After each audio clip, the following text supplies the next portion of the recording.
ఏదన్నా కోరికని చెప్పాలన్నా ఫీలింగ్ చెప్పాలన్నా ఈ అనంత విశ్వంలో ఫీలింగ్తో చెప్తే తొందరగా తీరుతుంది. అంటే అనుభూతి చెందుతూ ఎలాగో చెప్తాను. పూర్వకాలం సినిమాలు, పాత సినిమాలు మీరు చూసుంటారు. అక్కడ ఎవరో హాస్పిటల్లో ఉంటే కృష్ణానో రామానో అమ్మవారో అనో పూజలు చేస్తూ ఉంటుంది ఒక నాగదేవత దగ్గర చేసుకుంటుంటే అక్కడ సినిమాలో వాళ్ళు మంచిగా అయిపోతారు. మా చిన్నప్పుడు కూడా అవన్నీ చూసి మేము అనుకునేవాళ్ళం అనమాట. మాకు ఎవరికైనా జ్వరాలు వచ్చేవి, చిన్నపిల్లలం కదా మేమందరం, మేము బాగా తుంటరోళ్ళంలే.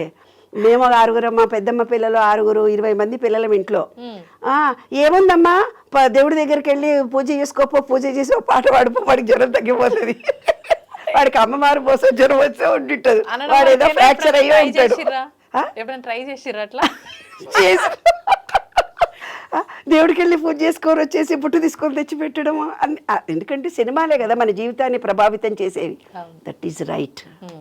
అంటే ఏదైనా ఒకటి ఫీలింగ్తో ఇస్తే, ఇప్పుడు మా అమ్మమ్మ సుమతి శతకంలో పద్యాలను, వేమన పద్యాలను ఊరికే ముసలిదాన్ని నిద్రపోకుండా ఏమిటిదే ఊరికే పద్యాలు పాడుతున్నావు.